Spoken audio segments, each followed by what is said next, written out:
know what to put sometimes. I could put the title in which the Torah portion is, but I want to be able to attract people. And a lot of people don't understand what the Torah is about, which is unfortunate because the Torah is essential to our understanding about our relationship with the Most High and how it is that we started with Him and how and what we're going through and how it may end up being for a lot of us. It can either turn out to be a really good thing or it can turn out to be a very disastrous thing. Um, but the Torah is essential to our understanding.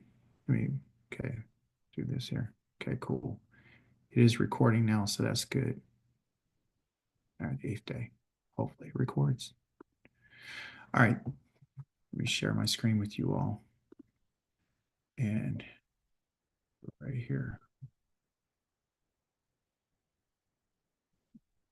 And I'll get myself out of the video.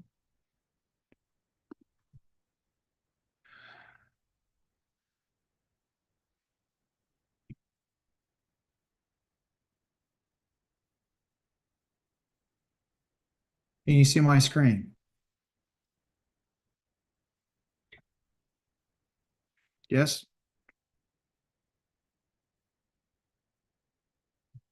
Come Yes. off mute. Can you see my screen? Yes, yes, yes. Yes. Okay. Okay, good. Wonderful. All right. So this week's Torah portion, it's another wave of information that is very essential for us to understand and to know. Title of it is called Hashemini, right? And Hashemini is literally talking about the eighth. Okay, so this was talking about the eighth day, and this is found in the book of Leviticus, as we know as Wayikra, chapters number 9 to 11. All right, so the Ha there is the, and Shemini means eighth. It's the eighth day. The eighth day, everyone, is like a consummation of all things. They have been in the installation service for the last 7 days, and now everything has come to a completion, because seven means to be complete, but the eighth means to be renewed. It means a renewal process. Okay.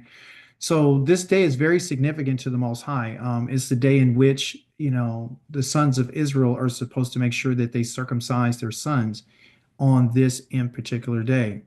So it's the new beginning, right? It's on the eighth day, but it's a very disastrous day. Up to this point, we really don't have any, I would say, unaliveness or any deaths that is significant so far. The Most High took in the children of Israel out of Egypt, brought them into the wilderness, and He's been very patient with them, right? Very, very patient with them. They've been complaining about food, about water, about everything. They want to go back. We've been learning all this. And so we're just traveling through the text and we're finding that this is the first time that anyone dies. The time when they made the golden calf, excuse me, not the first time anyone dies. This is the first time that someone of a higher status or higher level has been unalive. Because when the children of Israel made those images, or excuse me, the image of the golden calf, the Most High did have unalive the people who were involved in that. He used the Levitical family, the Levites, in order to perform that service for him, right? And so here, what we have now is the death of two of the sons of the high priest, Aaron. And this is a very disastrous day because the Most High said on this in particular day, on the eighth day, He was going to appear and show all of His glory to the children of Israel. And He did such a thing. Okay. But something happened. And it's something that you and I need to take note of. And so there's some ideas in here that I want to share with you that I learned over the last 7 days, in which the Most High has conveyed His message to us through, which is the Torah. Today, we're going to cover a few areas. Number one, we're going to talk about how to, identify, right? So we're going to talk about some identity issues. We're going to talk about lifestyle. We're going to talk about lessons, and we're going to be discussing, the end part of everything, the conclusion of the matter. So during this lesson today, we want to take the time to take some notes, and we want to identify, some of these lifestyle lessons, right? This wasn't intentional, but to make it say identified lifestyle lessons, but it's every area that we need to talk about because how we live our lives is what's important. It's very important how we live our lives, and we have to identify, who we are, and we do that through our identity, right? So one of the things that the Most High wants us to understand, just like He's been trying to get His people to understand this whole time, is their identity. Okay, we need to understand our identity. We understand who we're dealing with. And this is something that Aaron's sons, Avihu and Nadav, they failed to recognize. They failed to recognize who they're dealing with. And, as a people, the Most High says that you guys don't know how I work. You don't know how I do things. You don't get it. You don't understand, right? So because we don't understand, this is what's causing a lot of problems for us. And this has always been the problem that we don't understand what our identity is and the one whom we're dealing with. Okay. I have a list here of things that you and I need to be able to recognize, a list of names and titles. Okay. So the first one, as you know, is Yahweh. Yahweh is existence. Yahweh is existence. Okay. So there would not be anything on this earth without him. There would not be any trees, life, insects, animals, water, fish, nothing. There'd be nothing. Wind, breath, air, nothing. Food, nothing. Okay, cold, heat, summer, winter, snow, be nothing without the Most High. The Most High is existence. He is the self-existing one. The next one is the Melech, which is talking about the king, because in our Haftarah, it discusses the situation or the time in which Dawid began to discover who the Most High is and to come to identify who he's dealing with. Okay, so a Melech is a king. But also too, this is the structure, and this is how we're supposed to identify ourselves with this force, this body. So the force of Yahweh and the power of Yahweh is seen in His order.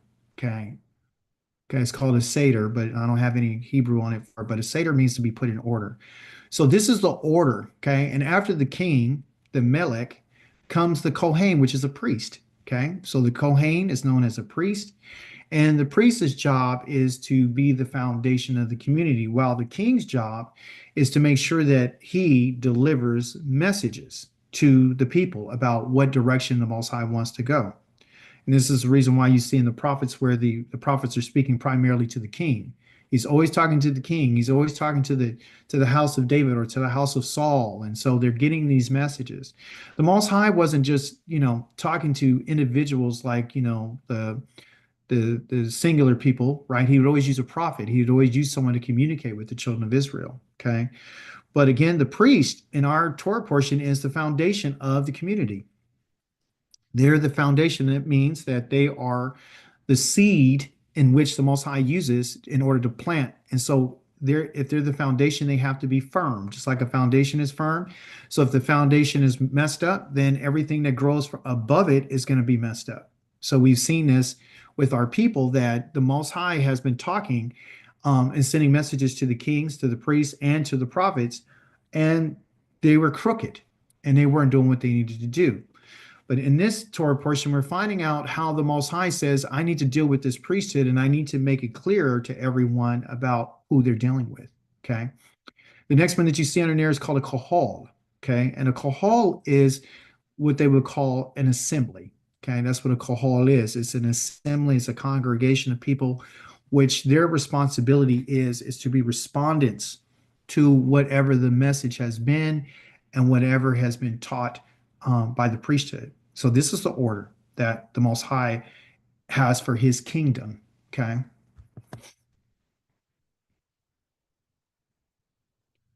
Now, I don't have a slide that talks about this, but I want to share with you that I entitled this message in my mind, The Three Crowns. Okay. And the reason why I say three crowns is because the individuals that we're dealing with, starting with Yahweh, is crowned. He's a king. Okay. Then he puts a crown on top of the Melech, which is on the earth. And then he also puts a crown on top of the head of a priest. A lot of us didn't know that. But the king actually has a crown. It's just in a different way. And we're going to talk about what that crown is. Okay. So Shemini itself, again, is about Yahweh being an eternal king, right? Israel, excuse me, the king, which is the ruler, he's the ruler over the children of Israel. And then the Kohen is the teacher of the children of Israel, right? And then, of course, the Kohal again are the attendees. They are the ones who show up to when there's giving out messages and when they're talking, okay, and when they're delivering the messages from the Most High, right? So part of our kingdom is understanding that there is an idea of rulership and glory and majesty that's conveyed upon all those above the attendees. Now, because the attendees are under the teacher, the ruler, and Yahweh himself, the people themselves inherit what you would call the blessing of glory. The glory of Yahweh will be upon the children of Israel, but it's contingent upon us doing what he says. Okay, so there's rulership and there's teaching involved with our kingdom. And this is a big part of it. And this is what we need to recognize. This is what we find our identity in this. Okay. So in your Torah portion, it talks about these two sons, Nadav and Abihu, which are the sons of Aharon, and each took a censer and put fire in it and laid incense on it and offered unauthorized fire before Yahweh, something he had not ordered them to do. And at this fire came forth from the presence of Yahweh and consumed them, so they died in the presence of Yahweh. What we're talking about here, the two sons, and of course we know Nadav means to be willing, meaning having the ability, being noble, being freely willing to do something, and Ahav means my father is he, meaning he's my father. So these are Aharon's two oldest sons. These are two sons who have had some direct connection with the Most High that you found in Exodus chapter number 24, when they were actually attendees to go up and to have a meal, and they saw the glory of the Most High.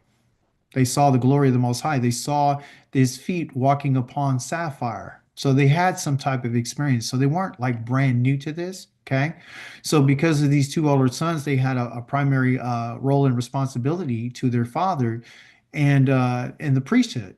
So what they did, everyone, is they took it upon themselves to offer something to the Most High, as you read this week, that wasn't authorized. And what it talked about was this fire, right? So this is this unauthorized fire is what they would call a strange fire. So when we talk about unauthorized, it means that something was strange. So how could you have a strange fire? What's the difference between the fire that they offered and the fire that Yahweh has? So obviously we know that there's a difference between the fire that they had and the fire of Yahweh. It was unauthorized fire. It was a strange fire. It means, and something strange means something that was outside of what Yahweh had ordered, whatever he had commanded. Okay. So what are you and I to understand from this? We are to understand and identify the idea of something being foreign to the Most High. Okay. Something foreign is something that has this idea of being strange to the Most High. Okay. Strange. Something that is, separate other than what has been prescribed is something that gives us the idea of deviation. And two, something that dissolves. Dissolves what? Dissolves the identity. So when we talk about deviation, it means that anything that you and I do, if we deviate from the path in which the path is the commandment, then that's strange to the Most High. If you and I are to do something or to say something or to dress a certain way or to act a certain way, Yah says that that's strange, and it's separated from what identifies you as being something separate. Okay, so this idea, what they've done is they did something that was out of line with the Most High, and what happened is they had dissolved their status with the Most High because they deviated from the path. It talked about they had their own censers. These weren't censers that the Most High prescribed. It wasn't the incense. It was something different. They went outside of that. And that's something that we need to take note of. Okay. We're going to build up to understanding why. The purpose behind everything that we do and everything that was supposed to be demonstrated, because as we saw in our earlier slide, that the children of Israel were supposed to be taught by the Kohanim. So the Kohanim are an example. They are the foundation of our community. If they have failed to recognize the holiness of the Most High and they fail to recognize the set apartness of the Most High, then of course that's what they're going to teach the children of Israel. So as you can see, everything kind of goes down, right? Everything is moving down from one level to the next. And if something is lost in translation and something's not done properly, we can be in a lot of trouble. Okay. So through those who are near me, I will be kadosh. That word kadosh there, it primarily means to be set apart. I'm going to be set apart. And before all the people, I will be glorified. This is a statement that the Most High said after he unalived Aaron's sons, after he charbroiled them. Okay. Now, the idea of him killing them with fire tells us something that, usually when Yah consumes something, it's 100% consumed, but we don't see that. We see that uh, Moshe had asked their uncle Uzziah to grab, take his two sons and come in and to grab these two boys, or excuse me, men, and take them outside the camp and go dump their bodies outside the camp. So their bodies were still intact after Yah killed them. So the fire that the Most High is used is telling us that this fire is different. This fire right here is one that did not charbroil their outside and turn them into ashes, but it's one who went within them. This is what happened to them. Okay. This is interesting. So the idea behind everything about being kadosh is to be consecrated. That's the main idea of this Torah portion. Because Shemini means that, hey, today the Most High is going to show up and he's going to show you his glory. Therefore, you need to be consecrated. So consecration is a big part of identity. Consecration primarily means this. It means to be anointed, it means to be dedicated, and it means to have a special status. Okay. And we find the anointing had to be by the anointing oil. It means that they were dedicated to the Most High. And so when they went outside of that, they dissolved that status, they dissolved their identity. When they deviated from what they dedicated themselves to, this is what happens. Okay. You may say, well, this is just for the priest. It doesn't seem like it's going to apply to me. I'm not anointed, I'm not dedicated, and I don't have a certain status with the Most High at this time. That is not true. That is not true at all. The children of Israel are in a covenant relationship with the Most High. Okay. And irregardless to what you and I may believe or think, the Most High's name is on you and I. And that is important for us to understand. Anywhere where his name is demands a certain type of behavior and action. That is the point that is being made here. And because his name is on us, it gives us a certain type of status with the Most High. In this case of talking about the status, the anointing and dedicated, it primarily deals with the king, the priest, and the Nazarite. They all have the same anointing, okay? The same anointing oil that goes on them. They've been anointed for a special service, okay? So these are the ideas that we find in the Torah that talks about the king, the priest, and the Nazarite, okay? The Nazarite, of course, is the one who has his hair, right?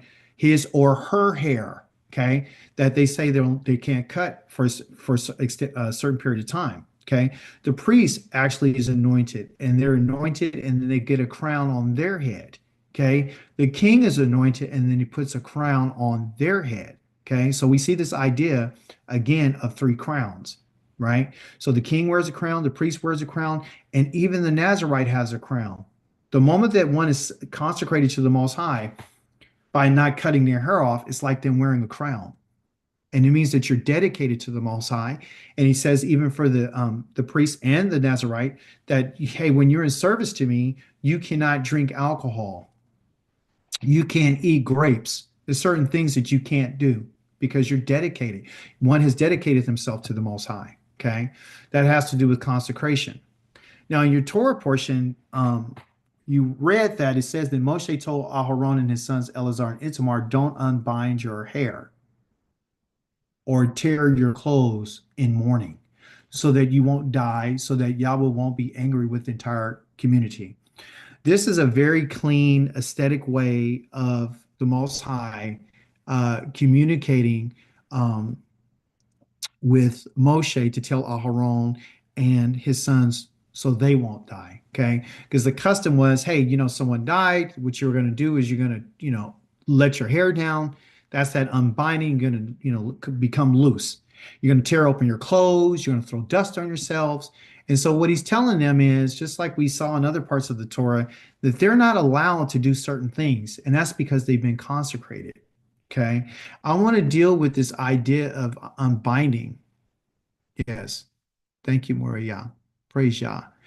The idea of unbinding your hair and tearing your clothes. Okay. There's something that's found in this. Also, this idea of Yahweh not being angry with the entire community. What it talked about is not really anger here about being angry. He's angry, he will be angry, but they're sanitizing it. Okay. This idea of being angry is a result, okay, of something else. This idea of being angry is a result of Yahweh. Why is this pen operating this way? Let me choose right here. Maybe it's this. This idea of angry right here means that Yahweh is going to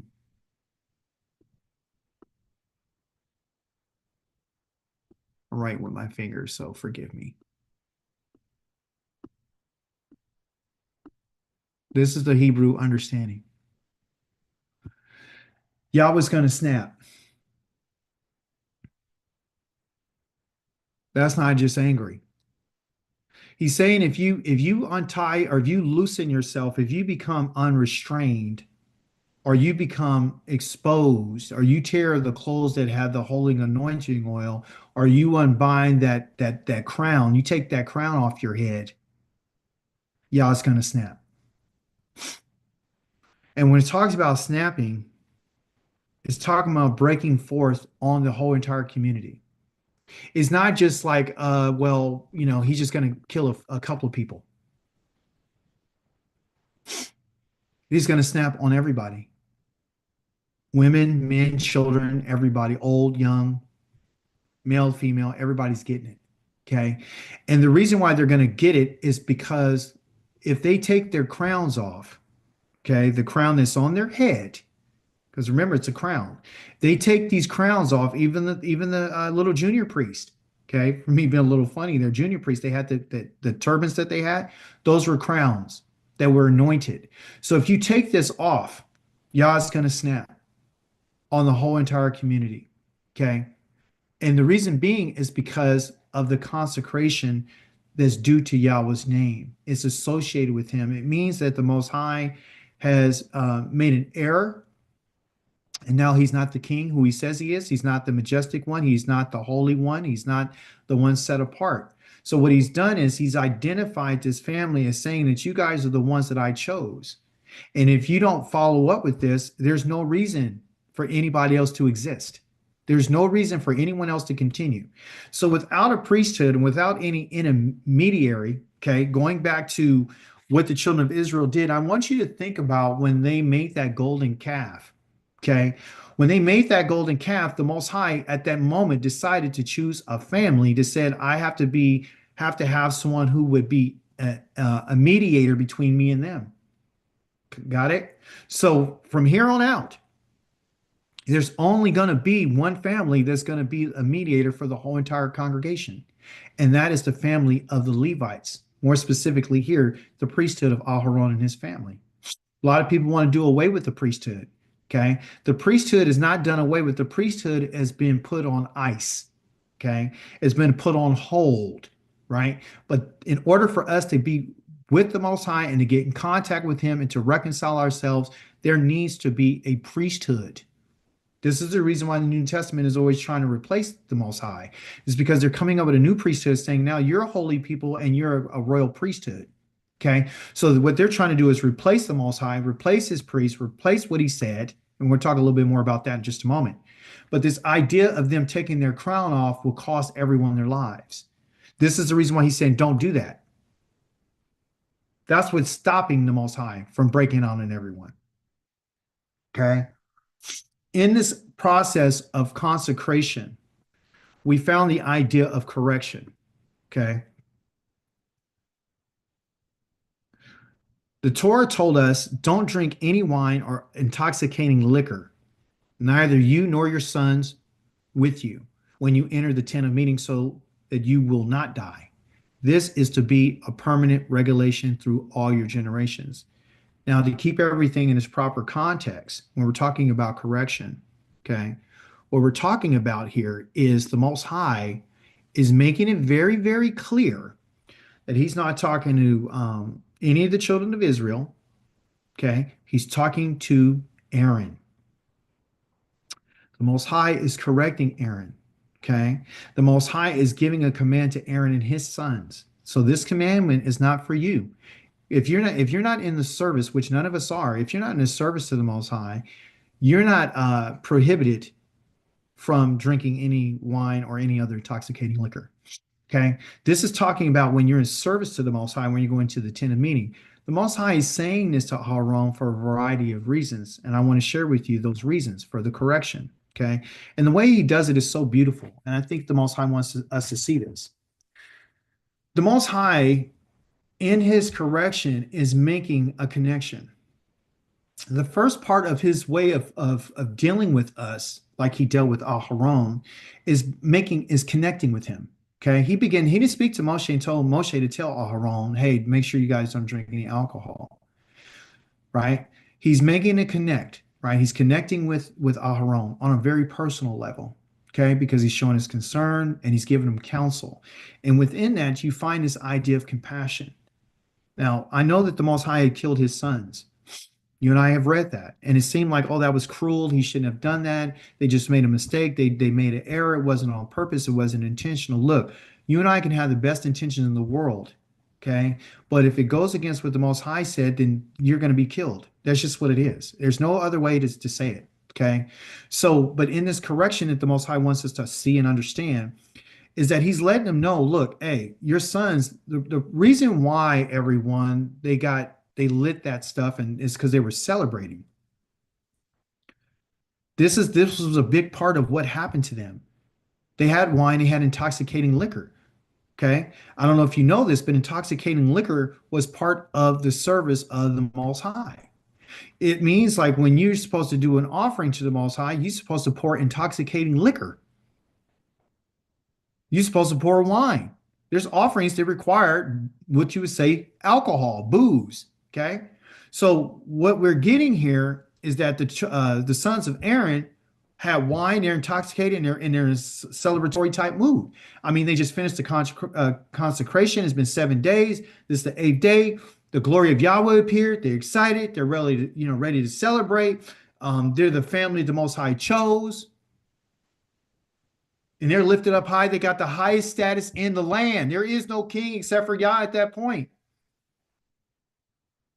But they got lost in the sauce. They got relaxed. And when they got relaxed in their service, this is what happened to them. So the Most High now is telling us that, hey, listen, even though that mistake happened, the Most High still connected with Aharon in a way that showed his concern for him, because he warns them. He tells them, hey, if you guys don't want to die, don't do this. The Most High is not looking to kill us. I want to be clear. I'm tired of individuals that are putting it out there like the Most High's desire is just to kill people. It's not. The Most High's desire is to make a connection because he is concerned with us. He is concerned. That's the reason why the Most High is giving counsel.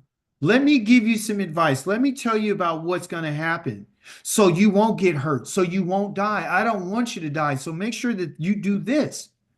This is what you and I are supposed to learn from this. Not that you and I are in the service and we're in the temple and we're doing like they did. What he's saying is take some of the ideas and the concepts that you're finding and apply it to your life. Understand who you're dealing with. Identify the identity of who you're dealing with. Okay? The Most High is compassionate. He is. Yahweh is Anawai. He is gentle. He is Chesed. He is compassionate and merciful. He is. Okay? And he says this is the reason I don't want you to do this, because not only they're in charge of teaching the people, so that you will distinguish.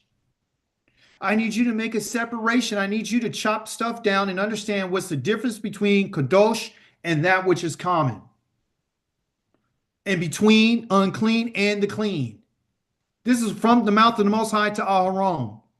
That's what their job is to teach the people of Israel how to distinguish. If they don't know how to distinguish between kadosh and common, then of course we're going to have a problem. You can apply that distinguishment, okay, with the difference between is having wisdom, knowledge, and understanding, Binah, to know, to be able to measure, understand what it is. He's saying, look, you have to be able to recognize what is kadosh and what is common. And that is only going to come through the Most High's service. I've taught you for 7 days on what to do. And on the 8th day, they blew it. 2 of them blew it. They were trained. Just like you would have somebody at a job, or you brought somebody to a training that you paid for 2 weeks and you flew them out to another city or another state, and they get there and they went through all the training. And when they finally get back to the business and start operation, the first day, what they do is they violate the policy of the company as if they weren't trained. This has to do with training. Kadosh has to do with purity, people. And common has to do with uncleanness. So the Most High is bringing out a clear distinction between what is common and what is kadosh. You and I need to understand this, okay? And so that you will teach, because that's their job. I want you to teach the people. I want them to understand this. The word teach right here is called harot, meaning I need you to Torah them. I need you to cause them to know the Torah. I need you to let them know what the instructions are. The Most High has told us time and time again that for the people that he's dealing with are going to have to understand that when you deal with me, it's going to be according to what I said. It's going to be according to what I had spoke and what I said. It's going to be the instructions. It's going to be the direction. It's what I pointed, what I showed you, what I demonstrated. This is the reason why the Most High gave them 7 days. Because the 8th day is the culmination of all 7 days. So if they didn't learn anything through that 7 days, there won't be an 8th day. You see? So it's a 7-day trial period, testing, let them know over and over and over and over and over again. The Torah is going to be over and over and over and over and over again. There is not going to be anything new. So you and I don't get to add or subtract from anything the Most High said. Okay? So here he's saying, hey, teach these people the laws Yahweh has told them through Moshe. In Hebrew, it says, by the hand of Moshe. Moshe just didn't tell him, he showed him. He demonstrated this. And this is the correction that we need. But let us understand something. Let us understand what it means to be common and what it means to be profane.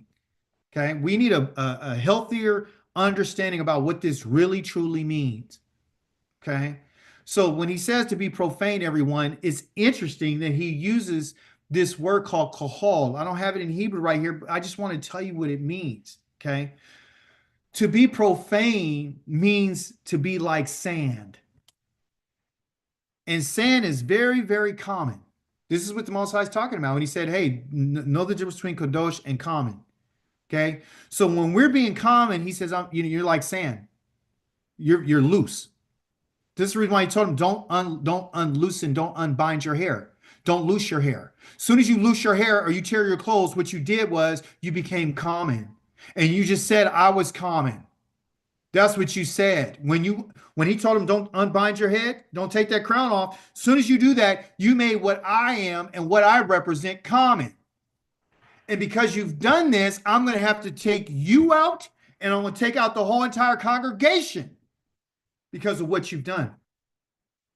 This right here is a warning to the children of Israel. Okay?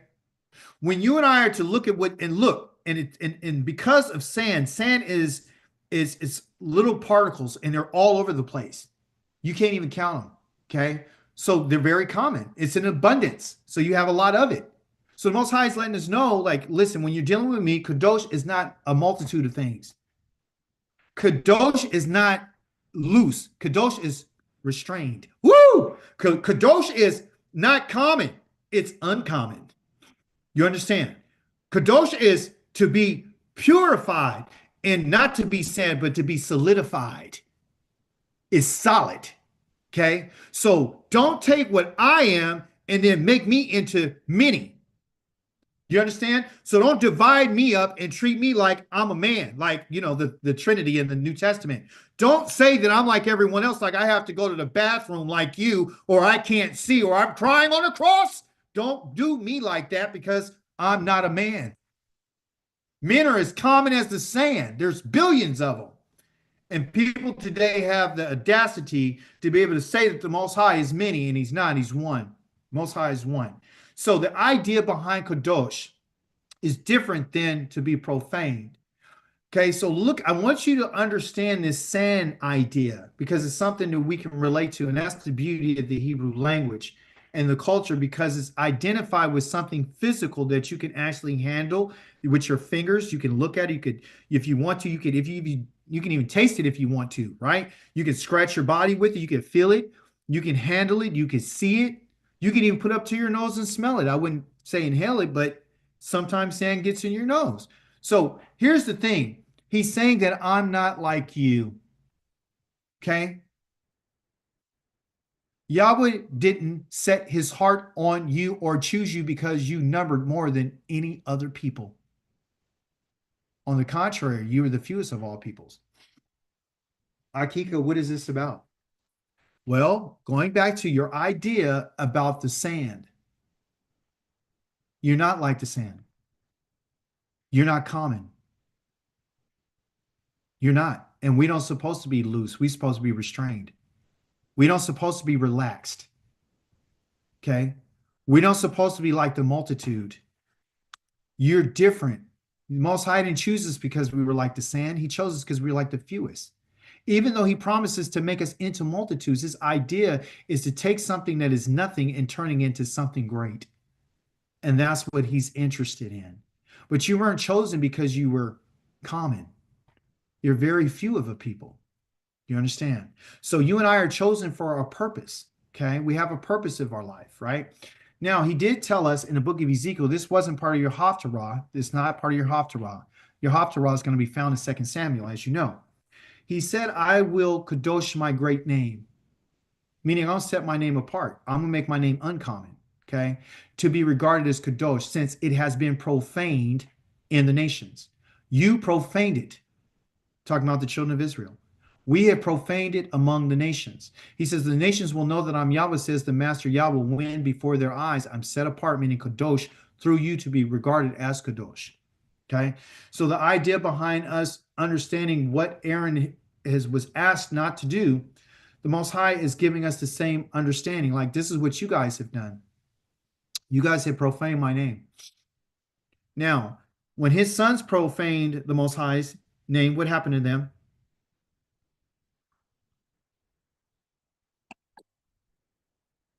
What happened? What did he do to them? Nadav and Abihu, what did he do to them? What was their punishment? Death. Death. Yeah. He took him out. I'm giving you Yeah. the fire. You're getting the fire. That's what he's telling us. You're getting the fire. When he said, I will be glorified in front of the eyes of everyone. Whoever comes near me, I'm going to be glorified. I'm going to be set apart as Kadosh. And that's what we're missing. Okay. So I don't want to miss this. I don't want you to miss it. He's telling us, like, if you guys have profaned me. Okay. And the reason why how we profane the Most High is by the way that we lived our lives in the manner of life and conduct and our behaviors. So the nations are like, they're all over the place, right? So what the Most High did, everyone, just to give us a proper understanding, the Most High, by him sending us into the nations, the Most High has made us like sand. What he did was, since you profane my name, and you did not set it apart as being kadosh, and you didn't have any regard for it, and you treated it like it was sand, and you treated me like I was common, and you loosened yourself from what you thought I was restraining you with. I'm going to send you to the multitudes of the peoples, and that's the reason why you and I are in the nations. So I want you to see that. I want you to see that the Most High has sent us here to be like them. Listen to me. Listen to me. When you and I got here, we were profane. We profaned the Most High's name. Did we not? Is that what he said? He just told us that you profane my name. So what does he want to do? The Most High says you profaned it. What? His name. So what I'm going to do is I'm going to send you to the nations. When the nations, there are many of them, there are multitudes, they're like the sand, they're common. The people that we're around are common and they're unclean.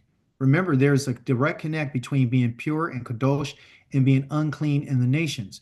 We're in the unclean lands. So the nations that we're in are like the sand and they're common. They're not set apart. So for you and I to go around and say that you and I are completely set apart and that we're not common among the nations would make Yahweh a lie. He says here that you will know, they will know, the nations will know that I'm Yahweh, the master, when before their eyes I'm set apart, I'm kadosh. He sets us apart through him, through the fire. Okay. Like he mentions in Isaiah chapter number 43, he says, you walk through the fire. What fire? We ain't walked through no fire yet. I'm going to bring you through the fire. Okay. And then I will be regarded as kadosh. I will be set apart at that in particular moment. I won't be common. So the name of the Most High is not common. And because you and I are his people, we profaned it. He said, I have to change that. Okay. And so that was the idea behind it. And that's the reason why he has chastised us by sending us out into the nations as if we're common now. We're not kadosh right now. I hope you can see that. And I hope you can have an appreciation for it. But I do want to share with you the difference between his discipline and his correction versus Moshe's discipline and correction that you find in your Torah this week. There was something different about Moshe. Okay, Moshe carefully investigated what he had happened to the goat of the sin offering and discovered that it had been burned up. He became angry with Eleazar and Itamar and the remaining sons of Aharon, and he asked a question, which we're going to read in a second, but I do want to bring to your attention about carefully investigating. Going back to what I taught you earlier about, you have to investigate, or excuse me, you have to examine what you expect or inspect what you expect. And that's exactly what he did. Now he's distressed. He just saw that his other two sons got killed. And so he's trying to make sure that everyone is on par and they're doing what they need to do. The question he asks is, why didn't you eat the sin offering in the area of the sanctuary? Since it is Kadosh Kodashim, meaning it's the Holy of Holies, it is the most set apart of all offerings. He gave it to you to take away the guilt of the community, to make atonement for them before Yahweh. Look, his blood wasn't brought into the sanctuary. You should have eaten it there in the sanctuary as I ordered. So he's upset. Okay. He's going, and I want you to paint the scene. He's angry and he's yelling at them. Two people just got killed and he's messed up. So he's trying to make sure that they do what they need to do. Like, if they doing this in a defiant way, there was a purpose behind this. Okay. But the way he did it was different than the way Yah did. He did make a connection. He was connecting with them, but instead of just talking to them and trying to find out what was going on, he actually went with a high level of criticism. And he did it in a very, hostile way. And it tells me something about him at that in particular moment. It says that Moshe, he had the best intentions. And so we have that in both things, right? We have Nadav and Abihu who have the best of intentions to do things the right way, but they're thinking they're going to impress the Most High with, something strange, and they added to what he said and they end up losing their lives. Now we have here that the two other sons that are left, they didn't follow through what they needed to do, so he's upset with them, but he's forgetting something. He's forgetting that they just lost their brothers. Not one, both of them. They just lost their older brothers, the ones that they grew up with.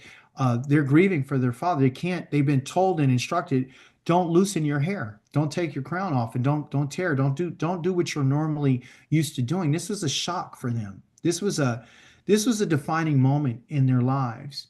And so the appropriate chastisement here was out of order. He had the best intention. And so you and I, in our understanding of what we need to get from this, is that there's two ways of us doing something, even if you had the best intention. Because Moshe had the best intention, but there's two ways to do it.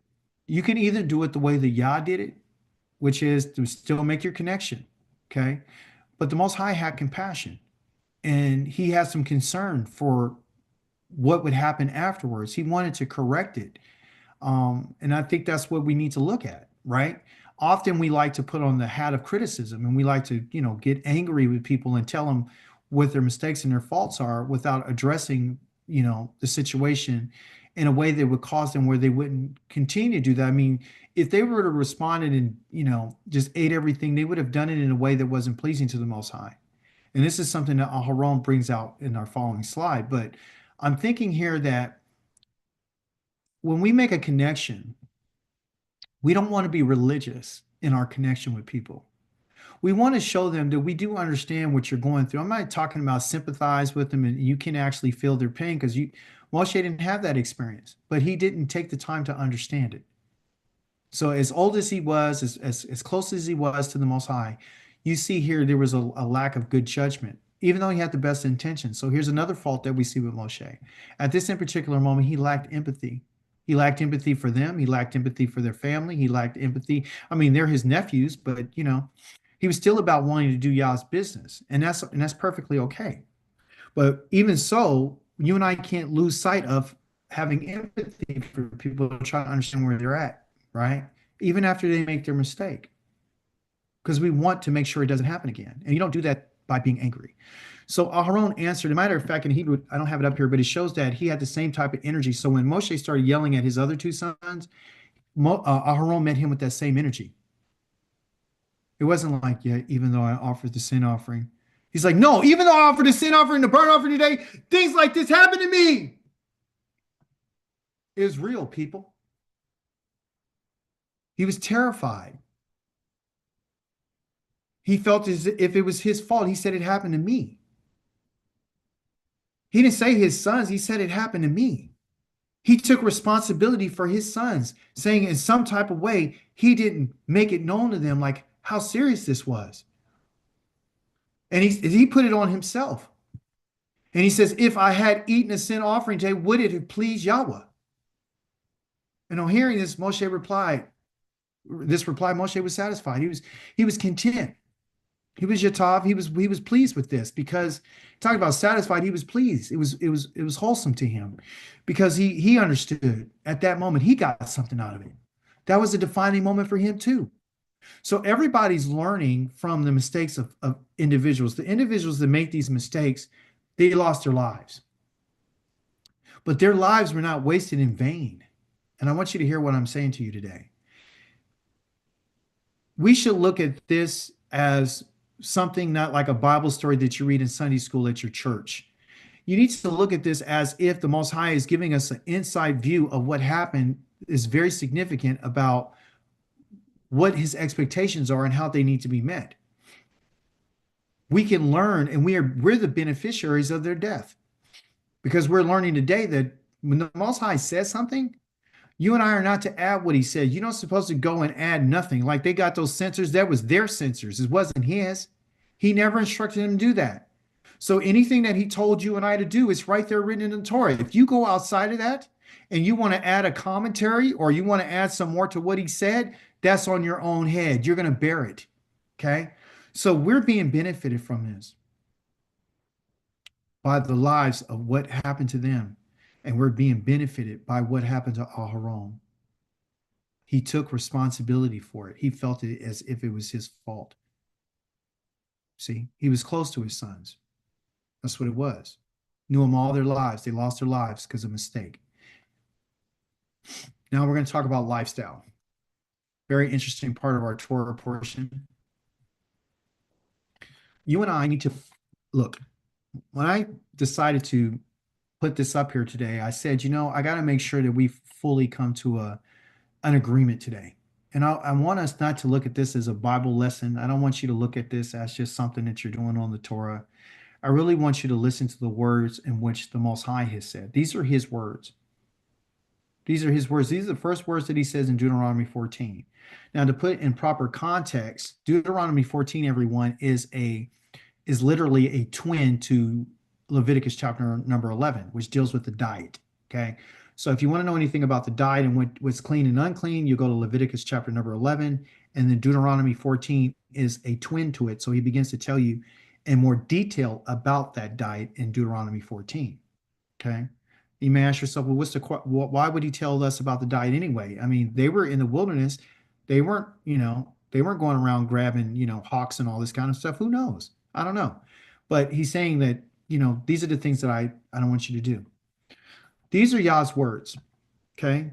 And the first word he says there is Banim Atem Le Yahweh Elohim. That means that you are the children of Yahweh, your power. I need you and I to understand this and accept it. Okay? Banim, you and I are his children. He didn't say that you're the children of Israel. He said that you are the children of Yahweh. Deuteronomy 14, verse number 1. Read it for yourselves. You are the children of Yahweh, your power. Okay? And we're going to prove that. This is about what? Understanding where we are, right? This is about your lifestyle. If you understand who you are, then you'll understand what is required of you. Okay? Going back to identifying your identity and then understanding the lifestyle. So this lifestyle that you and I have has to find its way in clear view that you and I are the children of Yah. You're just not some religious people that are reading the Bible. You are the children. In English, it tells you are the people,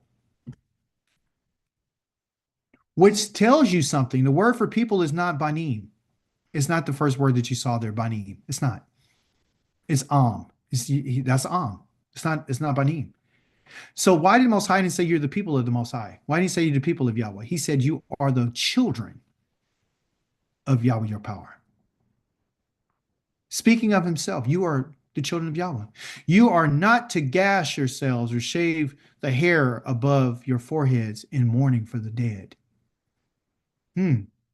Because you are the people, kadosh for Yahweh, your power. That word people, there is the proper word am. You're an am kadosh. Okay. So what's the difference between being the people and being the children? Okay.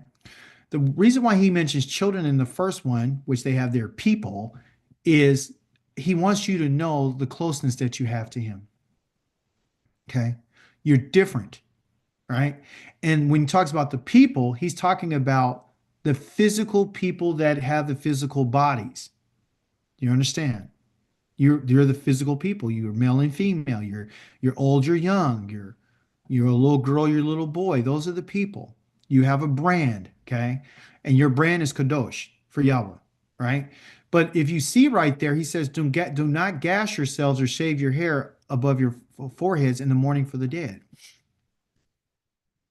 So is that not something that tells us about our foreheads or on our hair? What is he telling us?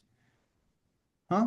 You're not supposed to gash yourselves or shave your hair above your foreheads in mourning for the dead. Don't touch the crown of your head. Don't touch it. Just like he told the priest, don't uncover your head and don't mourn for them, but let the children of Israel mourn. He's telling you and I, don't do this. Why? Because you're a Kadosh people. You're a Kadosh people. You're the people who have been set apart for Yahweh. Okay? Your power. Yahweh, your power, has chosen you to be his own unique treasure out of all the peoples on the face of the earth. Not because you're many, because you were few. Okay? So you have an exclusive relationship with him. You're very special to the Most High. The word Kadosh also means to be special, and it means to be a treasure and very unique. Yahweh didn't choose everyone on this earth. He only chose you. Everyone who says they're children of the Most High is not the children of the Most High. Everyone's not Elohim's children. Okay? And you and I need to come to that. That's the lifestyle that we're living. He does that through the food that we eat. He said, you're not to eat anything disgusting. Hebrew deals with the idea of something being sheketz, meaning that, or toav, meaning an abomination, something filthy, something disgusting. You are not to do this. It's not for you. So if it's not for us, then who is it for? Somebody tell me, if it's not for the children of Israel, who is it for? We're gonna have to sign If we're waivers. Hey, happy birthday! You give him his gift. Hey, put your device on mute. Thank you so much. So who is it for, Sister Pam? The people of the nations. Thank you. The people of the nations is for the people of the nations. That's who it's for. There's three animals because they're not Kadosh. There's three animals. There were a lot more than this. There was the camel, there was the pig, there was all these other animals that you know about that you can and cannot eat. I chose these three because of their personalities, their character. Okay. The Hyrax is what they call a coney. Okay. And the stork and the falcon, right? A Hyrax is one that has to do with hiding. It's always hiding. It's a rodent. Okay. And it conceals itself all the time. The Most High doesn't want you to eat it, and not because it's just a Hyrax or because it's a rodent. He doesn't want you to eat it because of its character. Everything that you put in your mouth has a certain trait, and it's a character that's connected to that in particular thing or the animal, right? So here, the Hyrax is one who does concealing. So why doesn't he want us to deal with this? Because he doesn't want you and I to hide anything. Because the only time you hide is when you're trying to hide something that you treasure. You understand? So that's the idea of hiding, is to conceal. So whatever you hide, that's what you treasure. Whatever you hide is in the dark, and whatever in the dark, we know that's not in the light. Okay. One of the ideas that are connected to this concealing and this hiding is one of the sons of Uzziah that picked up Aaron's sons. His name is El Safan. His name means Yahweh hides, or Yahweh's hidden treasure. Okay. So Yahweh's hidden treasure is a lot different than the Hyrax. Okay. The Hyrax is hiding and concealing what they treasure over what the Most High has treasured, right? So he doesn't want you to eat the Hyrax. The stork, another animal. The stork, by the way, has a name that's connected to mercy and compassion. But here, the stork actually kills its young. It kills its young. Its life is a total contradiction. It's called a casita. A casita is a stork, and a casita means to be compassionate and merciful, but they don't do that. They actually kill their young. And they kill them because they're concerned about how much food there will be for the other ones. So they'll kill their own. Okay. And of course, we have the falcon. The falcon is the one that blew me away, because the falcon is one of my favorite birds. And I love the falcon because the falcon can go up to 240 miles per hour. And the falcon is one of the most, fiercest birds out there. And, he's just fierce and it's just magnificent. But as fierce as it is and as fast as it flies, it's lazy. And I wanted to let you know what I mean by that. The falcon is only concerned with three things. And the Most High showed this, okay, to me. The falcon is only concerned with three things. Once these three things are achieved, it doesn't do anything else. It never, it's not creative. It doesn't, go into building anything. It's not, we say industrious. It doesn't have that. It doesn't have those character traits. The falcon is only concerned with mating. Okay. But before it starts mating, it does the courting first, then it mates, and then it's only concerned where it lives. That's it. Those three things. Finding someone to mate with, going through that, spend all that energy doing that, and after you finish courting, you mate, and after you finish mating, you go find somewhere to live. So it's just looking for a companion to mate with, and then it's looking for a house, and that's it. It's not doing anything else, people. Okay? Outside, when it does hunts its prey, excuse me. Okay? You won't forget that. After it does those three things, so it kills, it mates, and it finds somewhere to live. That's not the character the Most High is looking for. Matter of fact, the stork actually defecates on its own eggs. I don't know if you knew that. They defecate. They put feces on their eggs to keep them cool. I want you to know every animal that's listed right here, the Muslim religion eats it, along with others. They consider these animals, especially the falcon, to be acceptable for eating because they figured it could be trained. In their law, it says as long as the falcon is trained, you can eat it. Interesting. So is their God your God? No. Do you have the same God as the Muslims? No, you don't. Yeah. You don't. Your Elohim is different, along with some other things. Okay. He says, you are not to eat meat from these or touch their carcasses. They are unclean for you. When you have a pig, They had pigs, people. They just were not allowed to eat them. They were not allowed to touch their dead carcasses.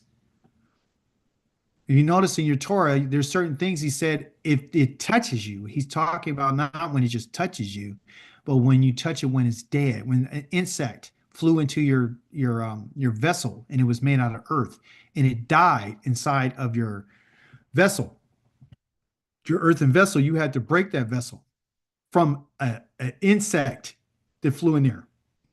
So it's telling you the level of set apartness that the Most High expects for his people. You understand? So you can't have something of an insect or something that's in the ground or a creature to touch or to die inside of your vessel and then be able to keep it, unless it was a metal or a bronze and you have to scrub it out. Yes, Michelle. I suppose that this is where we get the phrase cleanliness is close to godliness. Yeah, yeah. So here, when you get into when you go in the grocery store, that pork that you see, don't touch it. Because the dead pork is inside of that package. You think it's clean because you're not touching the actual plastic. See? So you're thinking, well, hey, it's okay. I didn't touch it. No, the deadness of that touched the plastic. And once it touches that, is you can't, it's unclean. The whole thing is unclean. So again, it's telling us something about where you and I are at.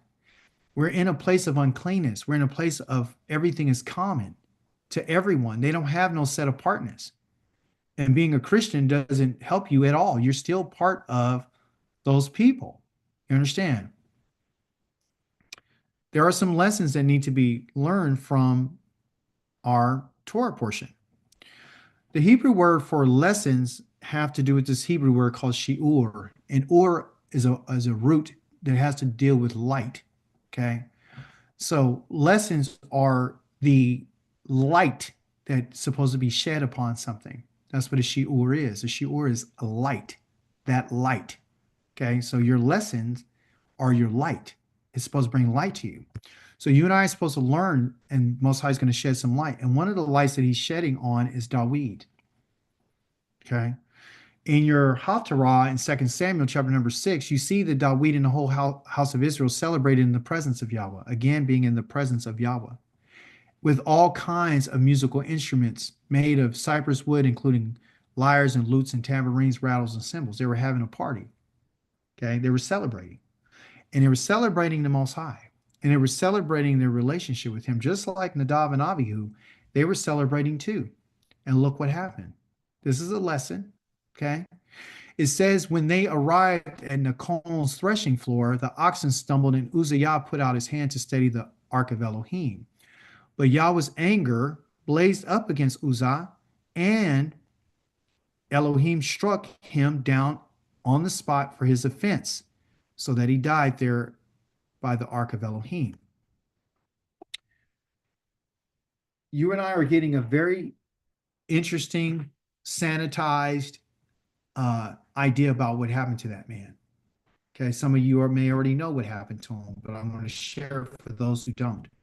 But before I share what happened to him, I want to share with you about Nakon, his threshing floor. I want to tell you about this oxen, what really happened, and I want you to tell you about Uzzah. Okay, so these are the individuals because names in Hebrew mean something. So let's look at what it means. Okay. So Nakon basically means, it says that when Nakon, this is the name of the individual, they went to his threshing floor, and this is where the oxen was crossing at Uzzah. So all three of them are listed there. In Hebrew, everyone, the word Nakon means to correct. It means to correct. It means to be established. Okay. Again, to do what is right. Okay. So the correct way, so the Most High is using this opportunity as a lesson to teach Dawid. Dawid and the whole entire nation of Israel are the 30,000 that went with him who were celebrating. In the midst of their party, in the midst of their celebration, the Most High decided to correct them. And so when he corrected them, he sent them to this place. He sent them to the threshold of Nakon. Nakon in Hebrew, that's the Hebrew word for correction or to make something right, the correct way of doing things, that which has been established. Okay. So because Nakom is the place that the Most High is going to give this lesson, he's correcting David. And he's letting him know that there's a right way to do things and there's a wrong way to do things. There's things that have already been established that don't need to be changed. Okay. The oxen, again, is the one who says that it had a cart attached to it. The cart became loosed off of the oxen's neck, and the oxen was going to release the actual cart. When the cart got loosened and it started releasing from the ox, that's when Uzzah put his hand out and he neglected.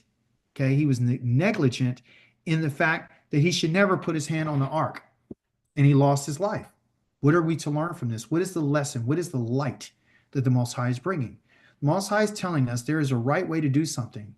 And he's telling Dawid too, he told him that the way that you have done this, you may have had all the best intentions, you may have all the right instruments, you may have all the right songs, you may have all the right people there, but you know what? You messed up.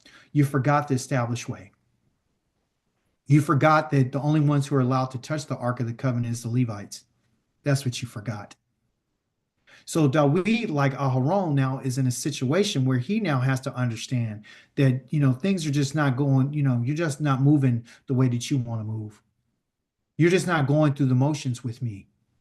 And that's what he's letting us know. When you and I make the mistake of thinking we're just going through the motions with Yah and we get relaxed with him, this is what's going to happen. And he's telling us this as a warning, okay, an admonition that if you get relaxed with me and you think that I'm like everyone else, you're going to die. You're going to die for it because there's ways that have already been established. When the Most High told the children of Israel that the Levites are the only one to pick up the Ark of the Covenant, he meant that. And it doesn't matter if it's been 100 years or 1,000 years. It doesn't matter if the king of Israel decides that he wants to do it differently. We see examples of this happening where people were going in lighting incense. Uzziah, another one, went and lit the incense. The priest said, don't do that. And he got Zazarat, and he lived in his house for the duration of his rule over Judah, because people don't want to follow the established way and the correct way. Okay. So this is found in the name Nakom. I don't have a Hebrew slide here, but the first letter is the Nun, which is the N, and the next letter is the KH, which has to do with the Kaf. And what that means is the seed that continues, or the seed in the palm of the hand. And you take that seed, you plant it in the ground, just like the Kohen, okay? And that's what happens. So let me show you something that you and I would never, and it just came to me as I'm talking. Praise be to Yahweh. Okay, so let me show you something. Are you guys still with me? Gain Akika. We stay here. All right, so here, I got to use my finger because this pen is tripping. All right, important. You see these letters? Okay, I'm going to use those same letters.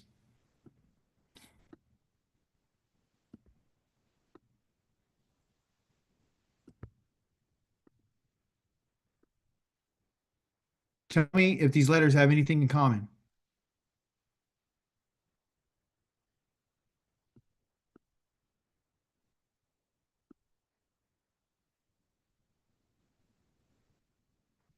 You see that? What do you see? What's this? Cohen. Owen. Kohen. Look. See that? Most High just showed it to me just now. Look at his name. Yeah. Kom. Not Cohen. Is there a K in there? Yes, there's a K. Is there an H in there? Yes, there's an H. Is there an A in there? Yes, there's an A. Is there an N in there? Yes, it is. So Kohen and Nakom is telling you, when I told you earlier that a Kohen is a priest and his job is to make sure something is established. He's the foundation. So the Most High is saying that there's a correct way to do something, and the only way that it can be done is through the priesthood, through the Kohen. Okay? And the foundation has to be firm. The foundation is established. Got it? So it's not just about me talking to you. I want to teach you and show you what the Most High is letting us know through the language. I didn't see this everyone until just now. Looking at these letters, I recognize the foundation. I'm writing my finger, so I don't think I just can't write. So correct. And the foundation has to be correct. The foundation for us is Yah's word, is the Torah. and it has to be taught in a certain way. It is an established order. So if you and I go outside of what he said, then we're out of order. You are out of order. You're not good. You're out of order. You understand? So we don't want to be out of order with Yah because it'll cost you your life, like you see in this instance too. That's the lesson. The lesson is Yah's going to correct people, and he's going to correct people through his holiness. Okay. He told them not to loosen your hair, just like this ox loosened itself, got released. And so what we're learning is that when you and I get loose, when you're not restrained, the ox is what's used to restrain. He's restrained in order to carry the ark, but he got loose. What happened with Nadav and Abihu? They got loose with that alcohol. They got unrestrained. They became untamed. You understand? So if you and I are like Abihu and Nadav, and we get loose, or we're like, he's warned us, don't do like them. Don't get unrestrained around me, because if you do, you're going to get killed. Plain and simple. When you talk about Uzzah, it means Yah is my strength. But even though he was strong, he grabbed hold of it with his hand. He failed to recognize the holiness of Yah. He was negligent. Even he had the best of intentions. So hopefully you and I can see this, that it's not time for us to get relaxed, because you're going to find out, and it's not going to be nice, and it's not going to be pretty. Okay. So you say, well, that applies to them. That's not me. It has to do with them. I don't know what you're talking about, Akika. That's back in biblical Old Testament times. So clearly this doesn't have anything to do with me. I'm letting you know straight up. Like, he's telling us, if you get loose with me and you're getting loose with what I said, and you're going against what has been corrected and what's already been established, I'm going to correct you too. I'm going to correct you for your negligence. Nadav and Abihu got corrected. But what Akika, happened was, yes. yeah, I don't mean to interrupt, but so originally the instructions that were given was for the priest to carry the ark with the poles, but they decided to do it with the ox, and then ox was called. I mean, it got loosed, and it shouldn't have been carried like that altogether. The oxen shouldn't have been involved. It just should have been the priest, period. Yes. Okay. Yes. And here's another part. Let's put it in proper context, just to kind of add a little bit more, the surrounding situation. Do you know that they went and got this while he was on top of a hill? That's the reason why it got loose, because it was going downhill. The threshing floor was above, where it was elevated. It was elevated. So threshing floors are elevated because that's where the winds are. So when the winds take away the chaff, it blows the chaff away. So what they did is they said, okay, we're going to put this on an ox and we're going to take it slow down the hill. They didn't use who the Most High said. They went against what he said. They came up with another way. They went against the established order. So that's what he's saying. So they were downhill. Got it. That's why it came. You understand? Got So it. that's why he reached out. Because then people would think, oh, that was the Most High did that on purpose. No, the Most High didn't do that on purpose. They messed up. They took and put it on a cart going down a hill. That wasn't wise, and it wasn't smart. It wasn't using knowledge, wisdom, and understanding. First of all, that the Most High did not command that. That's what Dawid was upset with Yahweh, that he had broken out against Uzzah. That place was called Peretz Uzzah, bursting. They had him breaking out, but that's not what it is. It's not breaking out. He burst out. The man exploded when he touched the Ark of the Covenant. He exploded. Right? So we see Nadav and Abihu, they get fired down into their insides and their bodies are still intact. They didn't touch the ark. They just went before the Most High, and the fire went inside of them and killed them from inside. Okay? Here, the bursting forth, bursting out is he exploded. And this is what made Dawid frightened. The man just didn't drop dead. Him dropping dead didn't make David afraid. Dawid became afraid and frightened of Yahweh that day. So what are we learning? What is the lesson? What's the shiur? What's the light? The light on this is to put the light on it and see for what it really is. It tells us that Dawid didn't have a certain level of fear for the Most High. He thought because he was the king that he could do it the way he wanted to do it. I got all these great strong men. I got Uzziah, I got Uzzah, I got him. He's strong, and his brother. Matter of fact, the name of their fathers, Nadav, Avinadav, which is connection to Avihu and Nadav, meaning that my father's willing. That's what their daddy was named Avinadav, sharing the name with Nadav and Avihu. There were capable people there who were Levites who could have did the work, but he chose to do it his way. And he went outside of what has been established by Yah. And Yah's telling us that even your king Dawid, even in his life, he failed to recognize. It was his fault. This is like Aharon. It was his fault. He didn't put enough emphasis on what Yah said. Dawid was afraid. He was frightened of Yahweh that day. And he asked, how can the ark of Yahweh come to me? And of course, I don't have a slide, but he put it over in another person's house, Adam, for 3 months, and Most High blessed that house. And then Dawid came back and he did it the right way. But the point I'm trying to show you right here is that the Most High is letting us know that even David didn't fear him. Dawid got comfortable with Yah. And someone lost their life. Avihu and Nadav got comfortable with Yahweh and they lost their life. You and I, if you get comfortable with Yah, you're going to lose your life.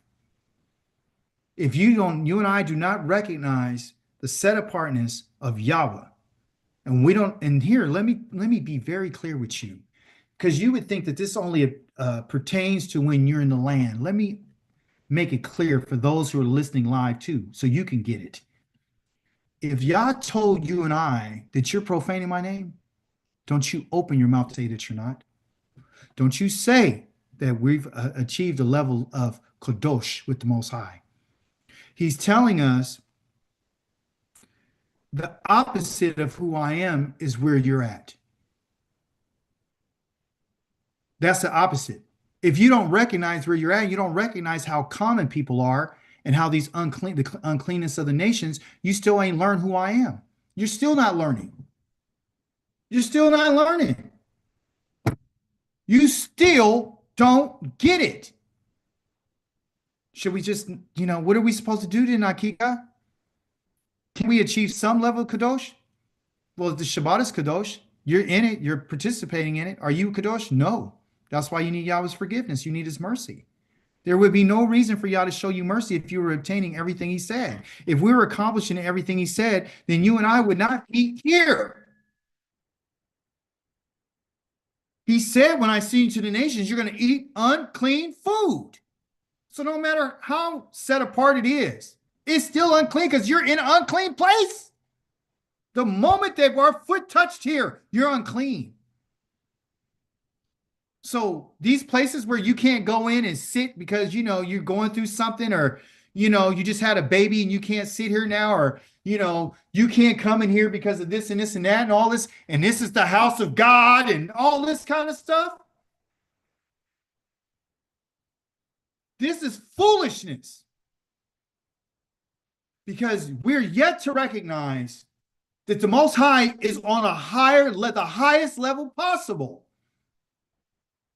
It's the holiness of Yah that needs to be recognized, and that can be recognized not just by being there, but also not being there. Tells you can recognize how set apart Yah is. And if you recognize it, you won't be letting stuff come out your mouth like you're set apart. You won't let stuff come out your mouth like you're the priest or you're one of the Kohanim. You say, I'm Kohen such and such. You will not let that come out your mouth if you understood if Yah's Kadosh. You're still playing games.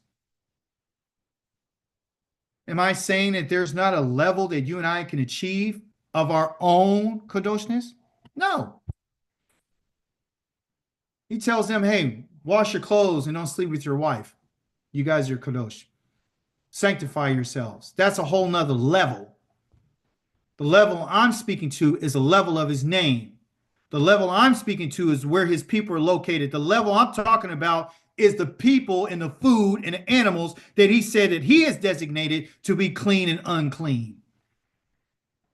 Let us not be negligent and ignore the fact that we are scattered to the nations. Give Yahweh his praise and say, hey, you are set apart and I'm not. And I want to be, but I can only happen when you take me, wash me, cleanse me, and bring me back to my own land and sanctify me in the sight of all these people. Let's not try to change the established way. That's what we're supposed to learn from this week's Torah portion on the 8th day. You understand? So they failed to recognize that.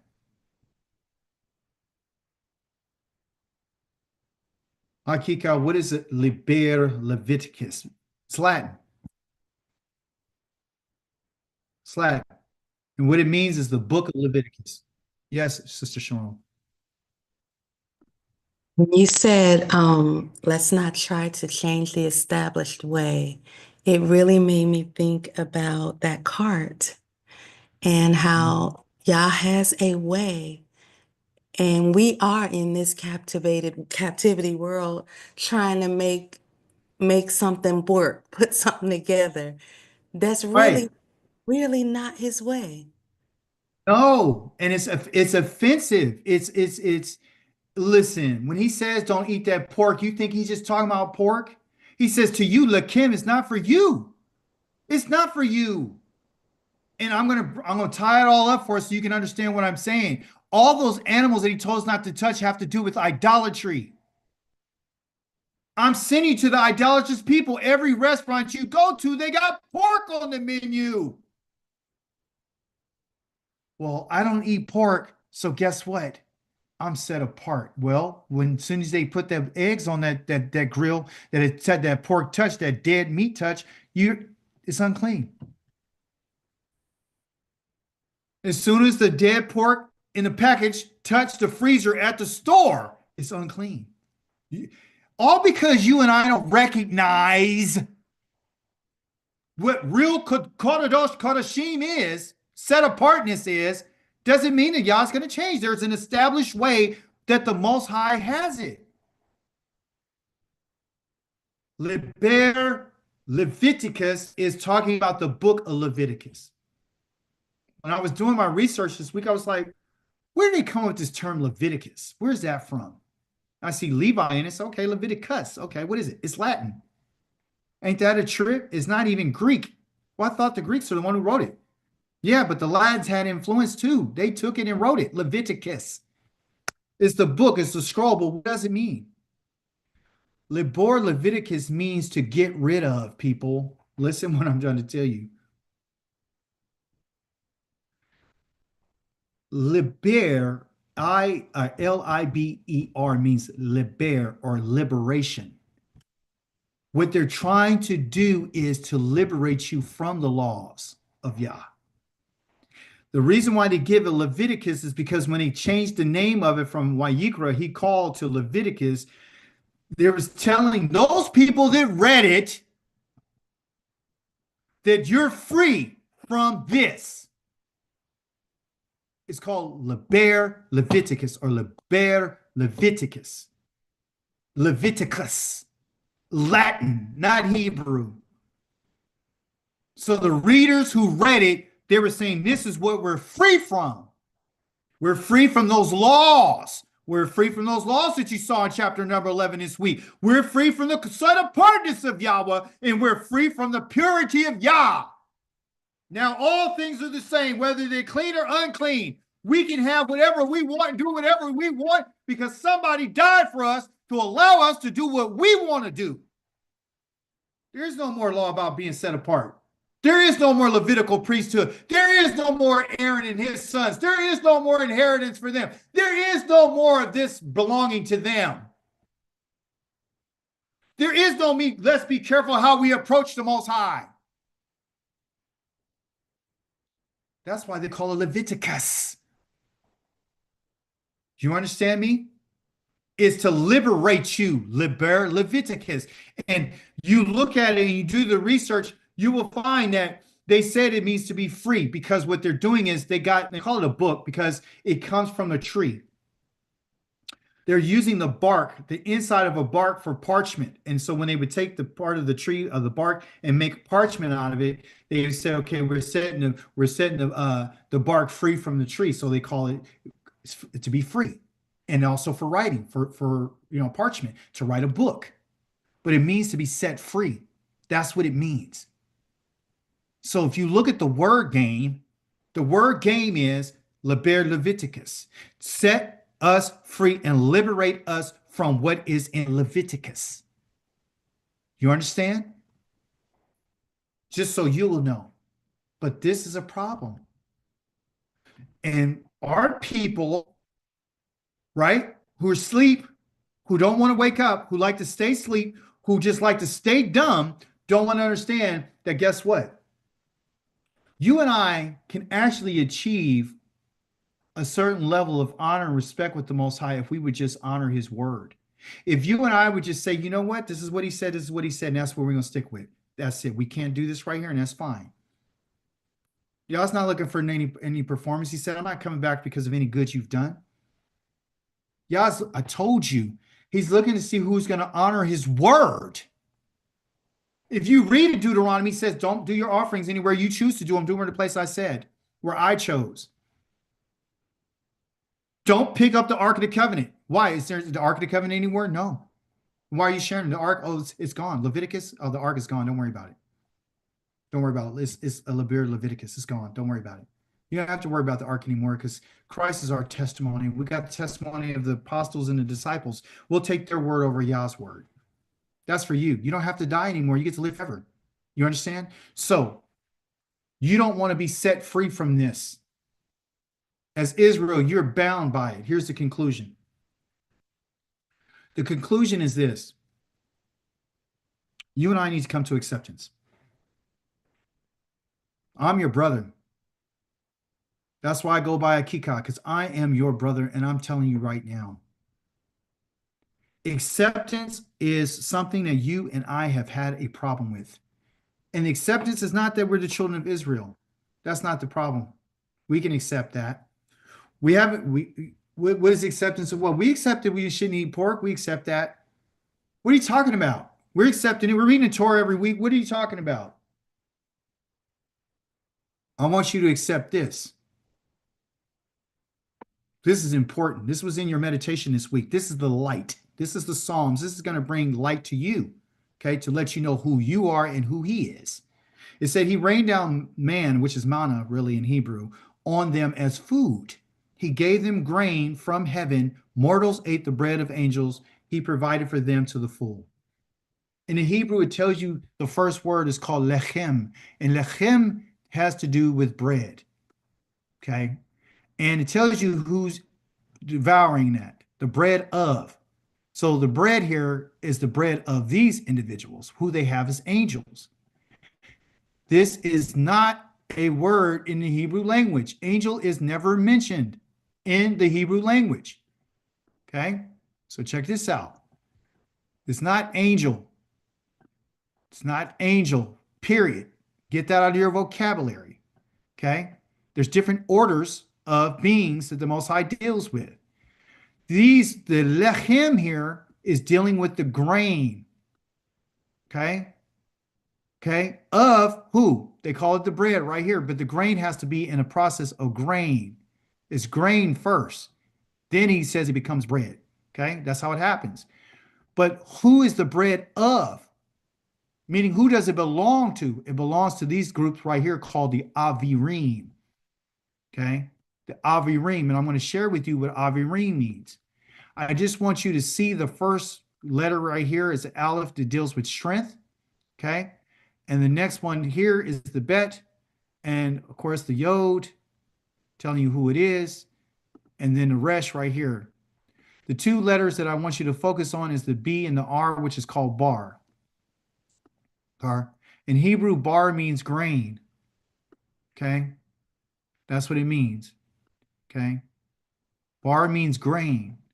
So the strength of the grain. So the avarim have to do with grain. And I'm going to show you who the avarim are. Because they got all different types of orders of beings. You got the Ophanim, which are the ones who can fly. You got the Seraphims, who are the fiery ones. You got the Malakim, who are the messengers. You got the Ketuvim, who are the guardians of Yah's throne. You got the Malakim, again, where I mentioned them. You got the Kadashim, which are you and I. You understand? So who are the Avarim? Who are the Avarim? And what bread did he give to us? The bread that the Most High gave to you is from a group of individuals. Okay. Avar, the first part of that word Avarim has to do with the root word avar. Okay. Which has to do with wings. So the beings that you ate bread from are the ones who have wings. And lechem means bread or grain, like I told you. And avarim in Hebrew means to be brave or to have courage. So they're courageous and they're strong, they're mighty. Okay. So the reason why the Most High gave you this grain is because you were going to make a trip. When you have wings, that means you can fly. Okay.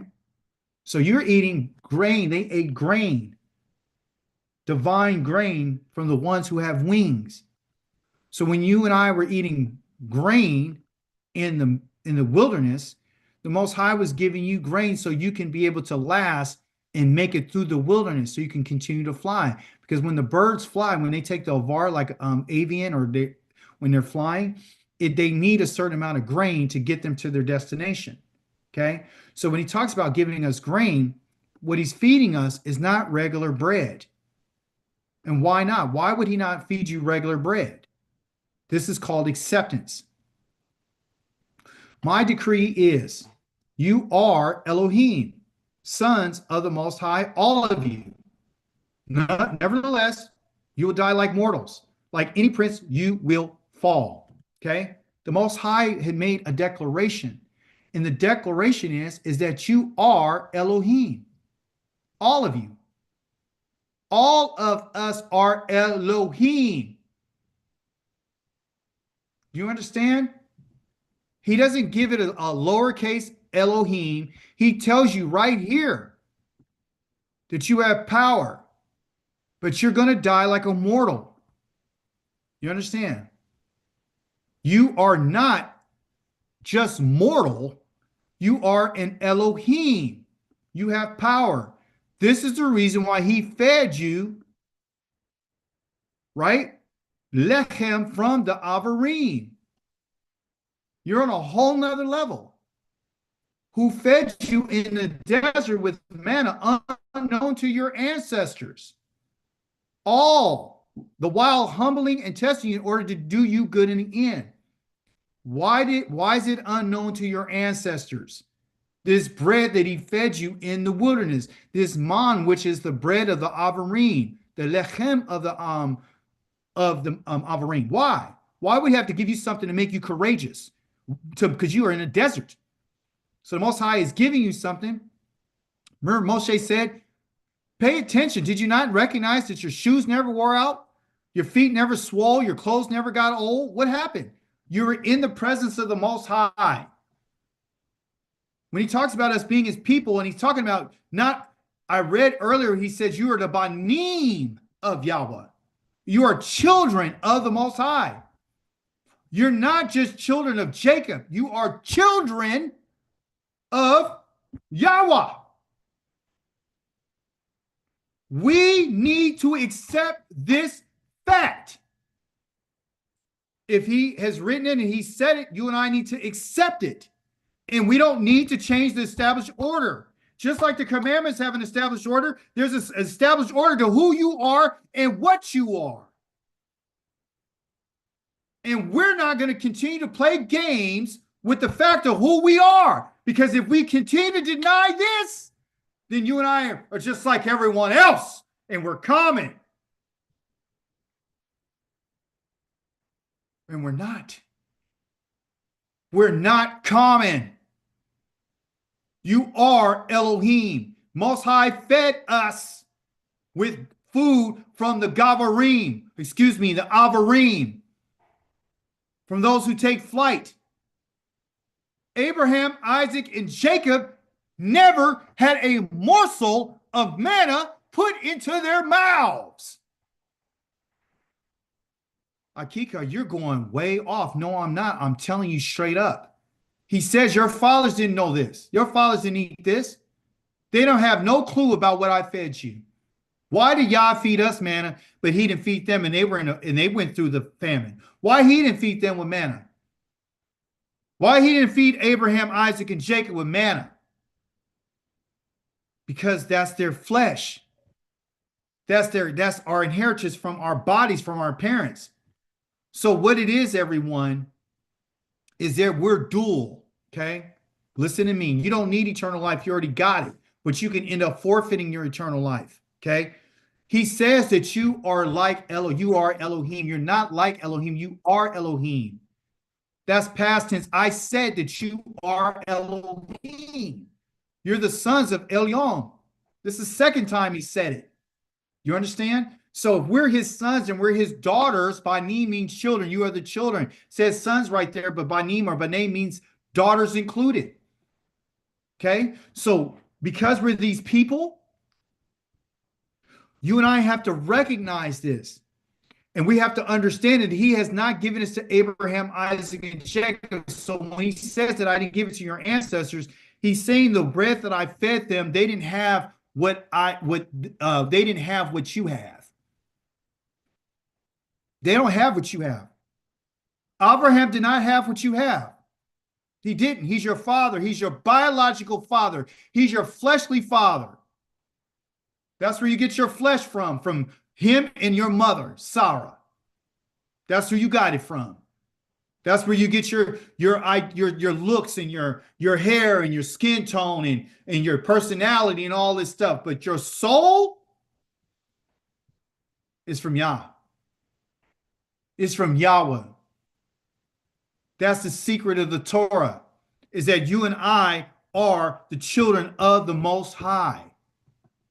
And as a punishment, I'm going to punish my children by putting them around all these filthy people so they can recognize where they're at, and they can recognize the difference between where they are and where they used to be, and where they are and where they want to be. I'm going to make them want and cry out till they can come home to be where they're supposed to be. That's separate and set apart, like the prophet Balaam saw it. He said, I saw them and they dwelt alone. There was no one with them, because we're the children of the Most High. We can be in the playground with these people, but when we go back to our land, that's where we're supposed to be, because that's where Yahweh will be. And nobody that doesn't follow the laws and the statutes and commandments will be able to have admittance and be an attendee at the Most High's temple to learn from the Most High, to be directed from the Most High, and to be fed by the Most High. He even told us that the rain is your rain. It's a different type of rain. It's a different type of land. You're a different type of people. You got to eat differently. You got to think differently. You got to behave differently. You sing differently to me. Oh, praise be to Yahweh. You got to talk differently than everyone else, because you're Elohim. You are the sons and the daughters of Yahweh, and we need to accept this. Your flesh is given from your parents, Abraham, Isaac, and Jacob. Sarah, Rivkah, Rachel, Bilhah, Ziplah, Raquel, all of them. You'll inherit that from them. But it comes in terms of who you are. Israel's my firstborn son.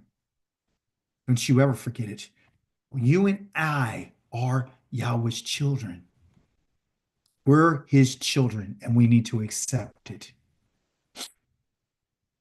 It says he humbled you, allowing you to become hungry. He put a hole in your stomach when you were in the wilderness, and then fed you with manna.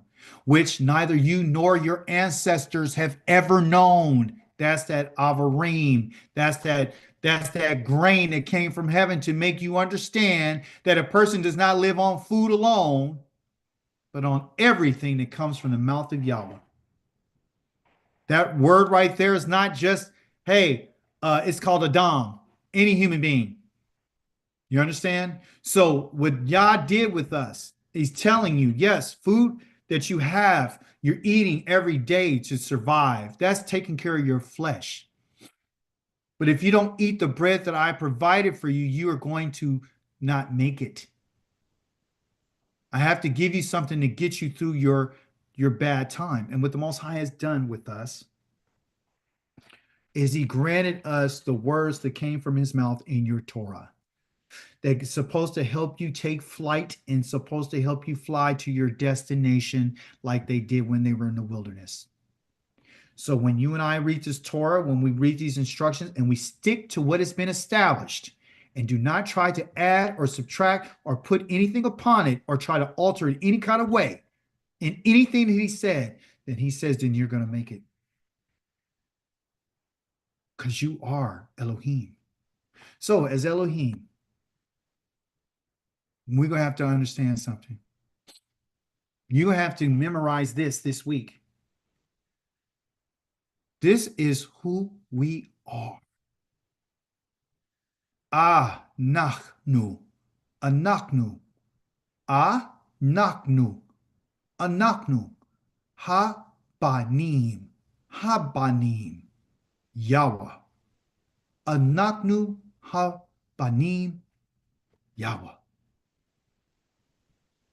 We are the children of Yahweh.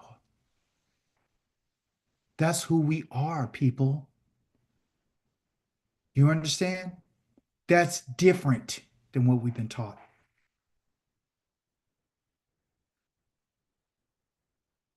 Next line. Amar, Anachnu, Elohim. Elohim. Amar, Anachnu, Elohim. I don't care how it's written.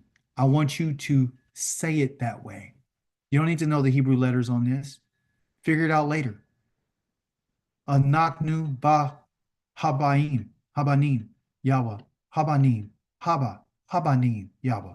We are the children of Yahweh. Amar anachnu Elohim. He said, past tense, we are Elohim. That's what he said. Now, either he's not telling us the truth or he is. Either we are the children of Yahweh or we not. And if we are, then you and I have to make some adjustments. If we are, then we have to make sure that we understand our identity. If we are, then our lifestyle is going to have to change. If we are, then we're going to have to get some lessons out of this life and learn from the lessons the people that came before us. If we are, then we're going to do what he says. Live in this and watch what happens. Accept this and watch what happens. Watch what happens to your mind. Watch what happens to your thinking. He's building us. He's letting us know. I haven't forgotten about you. We forgot about him. And he's bringing us back to it. All praise be to Yahweh.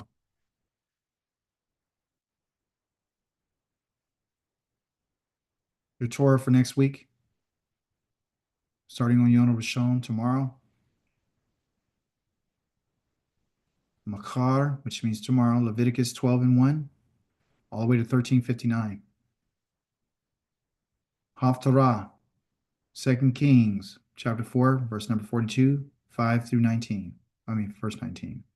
Tehillim, which is your meditation, is in the book of Psalms, chapter 106 to chapter 139.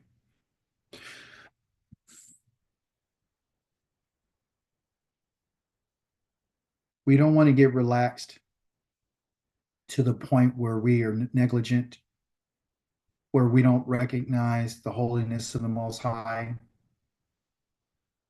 And like I said, he doesn't need to be in our presence to recognize this. He's already given us the lessons and the examples that we need to know.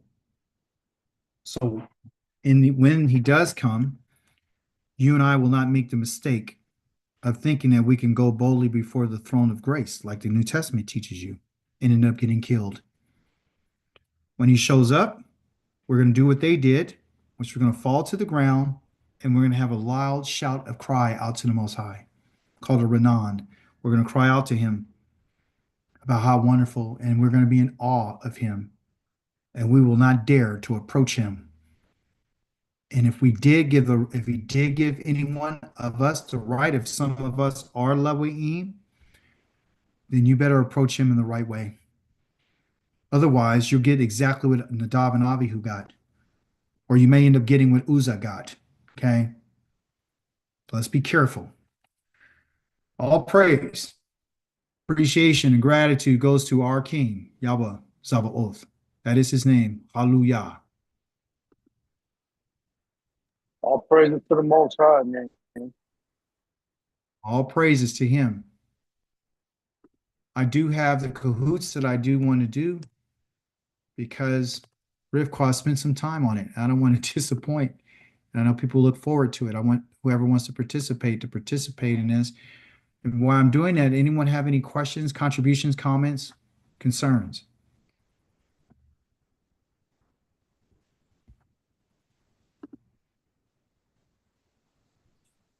Yeah, one question. Yes. When we're talking about the order, Yahweh, Melech, Kohen, where do the Nabibs stand in that order? Those Navis are going to come. I'm sorry, Dawid. The Navis are going to come above the Hakal or the Kahal. They're going to be right underneath the priest. Okay, right underneath the priest. Got it. Okay. Yeah. Because remember, the Most High used to talk to the priest, right? And so the priest, when he would instruct them about the decisions need to be made, but he did tell them that, I'm going to send a prophet, not just one, and all my prophets will come and they'll declare to you what I said. So, they're right in that order, right with the king and the priest, and they're right underneath the priest, if I'm not mistaken. They're right there. They're probably I wouldn't say underneath that. Let me correct that. Let me retract that. They're right like they're on the side of them because they are a messenger too. Because in the book of Malachi, chapter number 2, verse number 6, it says that the Leviim are a messenger to him. So they're in that capacity. So the Leviim are on the same, I would say the same level. I won't say underneath. I'll say the same level. So you got the king at the top, and then you got the priest, and you got the prophets right there at the same, because they're both messengers. Got it. Okay, got it. They're par. They're getting a message from the Most High, so they're par, not underneath. I stand corrected on that. I just thought about it when he said they're my messengers. So the priests are the messengers, and the Lavi and the Navi or Malachim too, in the sense that we're delivering a message. Yeah, and that's the thing, So they're right there, teamed up with them. And that makes sense So, because Moses listen, was a prophet too. he's a prophet. It's right there. Yeah. So we got to understand. Yeah. So listen, we're different. Okay.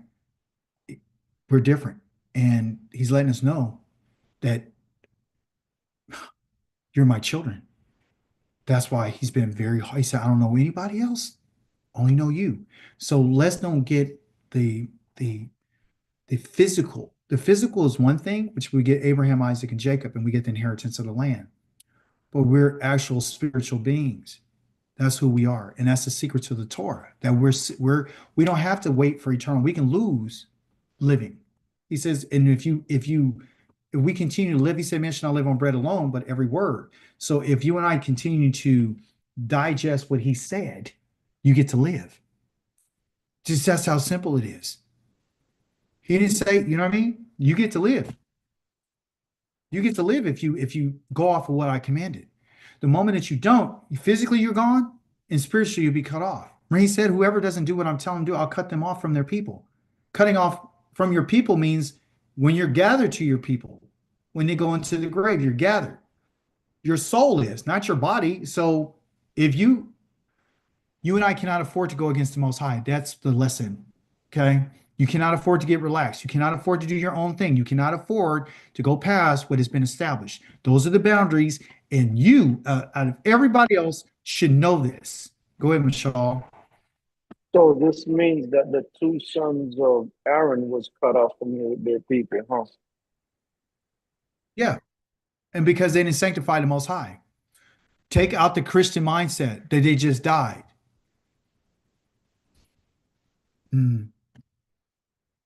He said, if you ate something on the third day, I cut you off from your people. It's a wrap. It's a wrap. It's a wrap for you. And the reason being for them is because I trained you. You're supposed to know. No one gets to do anything against the Most High without bearing any consequences. See, the mindset, we've been told that he's forgiving, he's going to do. He said, but no one who's guilty shall be acquitted, period. You're not going to be acquitted. Whatever that charge is up to him. He just letting you know there's no acquittal. So whatever the crime is what it is. So when he says that you did not sanctify me, right? These people came in strange fire. You're done. That's it. You're done. He determines who can come before him and who can't. Period. So I'm not the judge, but I will tell you this. He ain't playing with us. So when you're in your exile, don't get it twisted and think that you can start adding stuff to what he said and saying, I'm gonna do this and we're gonna do this and we're just trying to come. No, even when you come together, you better make sure that it's in alignment with what he said, because that's the test. That is the test. And if you can't do it, don't do it. Period. If you can't perform it the way he said it, don't do it. Is Yah pleased? Look what Aharon said. Would he have been pleased if I would have went and did it and I really didn't have the mind, I really wasn't into it?